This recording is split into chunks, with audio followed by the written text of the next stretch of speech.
We have finally done it. We as a species have brought back an animal from extinction. Dire wolves are howling once again, and they're actually really freaking adorable.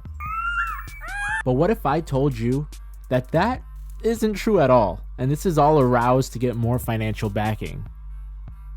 Hey everybody, my name's Eddie, and I'm a zoology student who is obsessed with animals. If you like content about animals and you want more videos like this talking about the natural world and conservation, make sure you like, comment, and subscribe on this video. We have a goal of reaching 50 subscribers, and every little bit of contribution helps us reach that goal.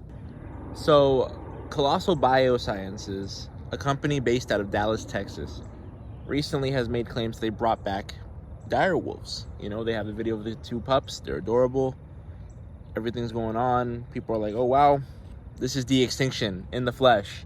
This is it. This is happening. We're in the future. No.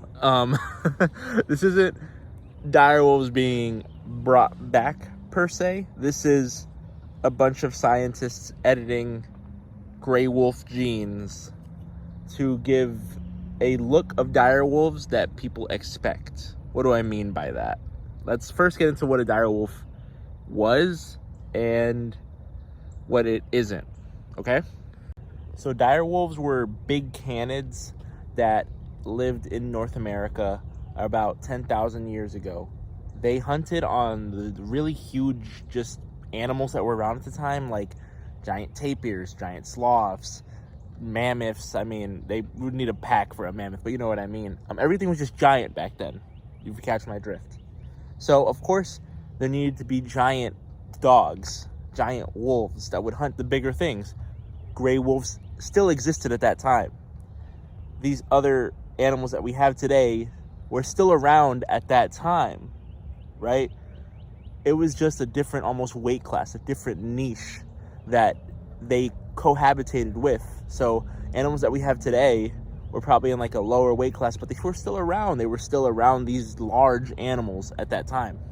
Losing these large animals is one of the biggest travesties in biodiversity affecting the modern day. For example, avocados have that giant seed in them, and normally, you know, when animals eat fruit, they eat it with the seed and then they poop it out, and it's fertilizer for the seed and it allows the tree to grow. Why do avocados have this absolutely giant pit that nothing can eat, and they're from South America? Because back in the day, there were giant ground sloths that would eat the avocado and be able to poop it out and make more avocado trees. Humans have kept avocados around because we like them, but that is one example of an anachronism of modern day animals or plants living alongside creatures that no longer exist because they were made for a world with these other creatures. So it makes sense there's like a huge need for us to almost bring back these animals, to bring our globe, our earth, to a healthier state than it is now, unfortunately, where we're missing these keystone creatures, these keystone species that led to so much biodiversity and so much niche partitioning and all these different niches being filled by all these different creatures. So enter Colossal Biosciences. Colossal first started making a name for themselves, talking about bringing back woolly mammoths, bringing back thylacines, bringing back these animals that, the dodo, bringing back these animals that actually do have a very, very, very important role in their ecosystems, and their ecosystems are drastically missing them. For example, the Siberia and the mammoth, what used to be the mammoth steppe, is now just all boreal forest, and these trees aren't as efficient enough in turning carbon dioxide to oxygen as the old plains that used to be in those areas back when mammoths would knock down the trees and allow these plains to exist and mammoths to trample these plains and create more and more and more habitat for almost a savanna, a cold savanna of creatures that used to exist in this area that is no longer around. So bringing back mammoths would not just benefit and create a whole new ecosystem that used to be around, and we still have animals for that, but also help the climate crisis on this planet considerable amount. So Colossal, founded in 2021, Dallas, Texas, by George Church, comes in saying, we want to bring back mammoths, we want to bring back thylacines, we want to bring back dodos. They're a company, they need funding, they need money to make these things happen, right? So they decide we're gonna come out swinging. We're gonna announce these things. But you know how human attention is. It's very fickle. It's very, what are you doing for me lately? What is the nice, big, sexy headline that you can give me so I can give you money? So going along with that mindset, you need something that you can show to investors, you can show to people, you can put in the headlines, right? So why not? Why not start with dire wolves? Why not start with wolves? Something, dogs, something that we know a lot about, right? Basically, they created a whole dire wolf genome, right?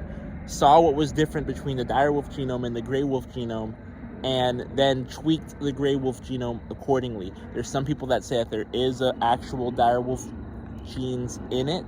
So at best, it's a hybrid, right? At worst, it's just them tweaking gray wolf genes to look like what the public thinks a dire wolf looks like. And of course, that is a big Game of Thrones wolf, and of course they named one of them Khaleesi to prove that fact. Actual dire wolves were as distantly related to modern gray wolves as they are to jackals, and basically it would not just be a gray wolf with a couple of genes edited, is what I'm trying to say.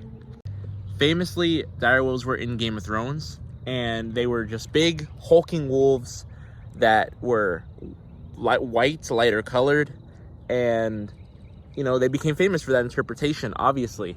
And that used to be our kind of understanding of them until we realized that they were actually more ancient American dog lineage that is no longer around, unfortunately.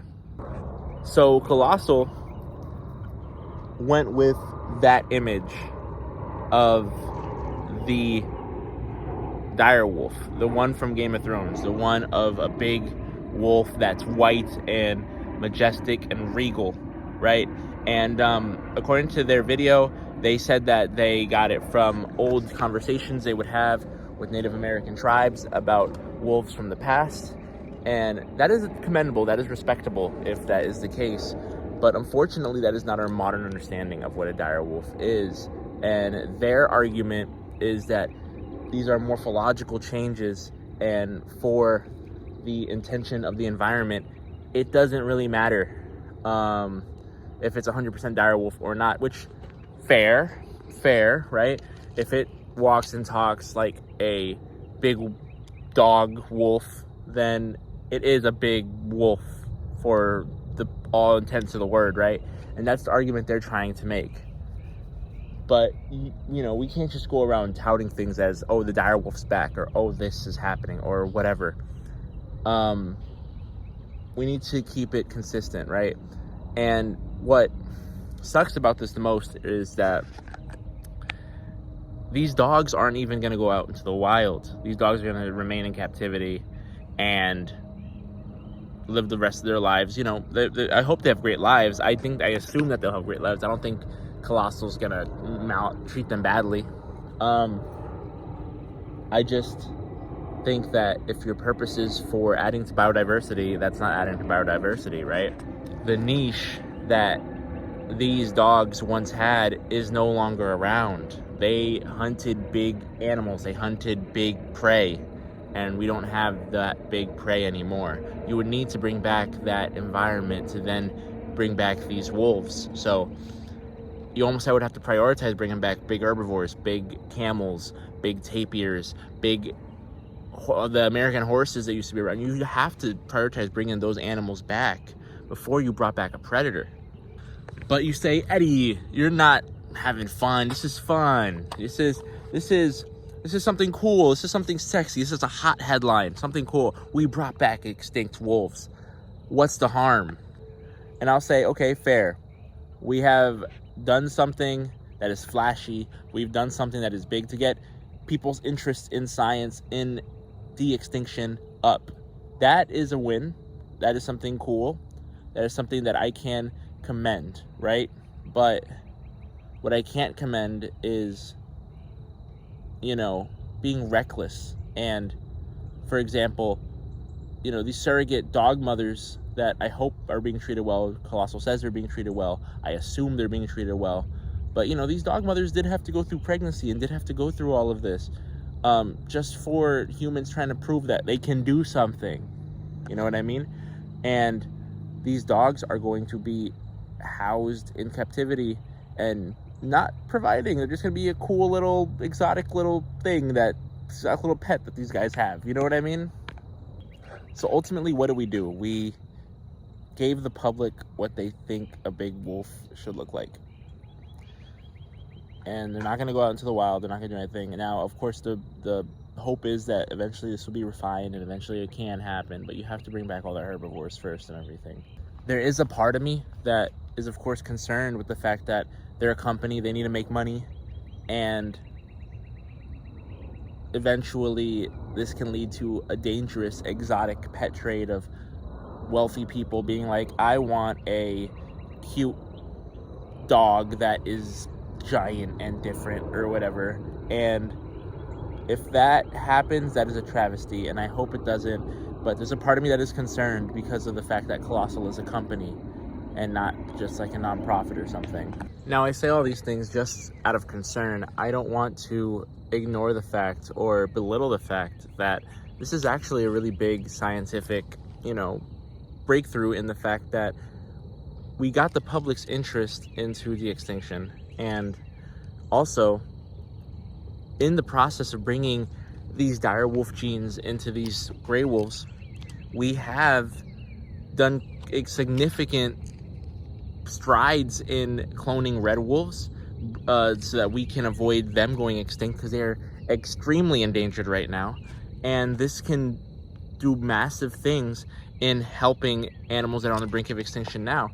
Lost in all of this is the fact that Colossal actually does a lot to help species that are currently on this planet and facing extinction. And people just don't talk about that. They talk about the sexy stuff. They talk about the de-extinction stuff. I didn't know that Colossal helped clone red wolves. I didn't know that Colossal is helping many other critically endangered animals right now from facing extinction. These are huge milestones. These are huge things that just aren't being talked about because, of course, the sexy stuff is the extinction. The sexy stuff is direwolves. The sexy stuff is mammoths. The sexy stuff is thylacines. Let's not throw the baby out with the bathwater.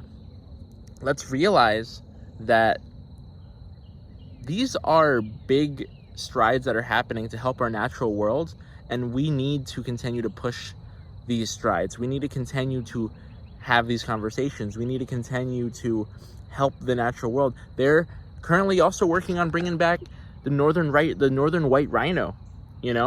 People aren't talking about this. People aren't mentioning these things that, in my opinion, are way more important and way more feasible, and something that is more needed. We need to protect the creatures that we already have that are on the brink of dying out.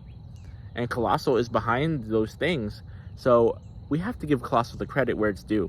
Maybe we are headed towards an era of ultra exotic designer pets for the super wealthy. Or maybe not.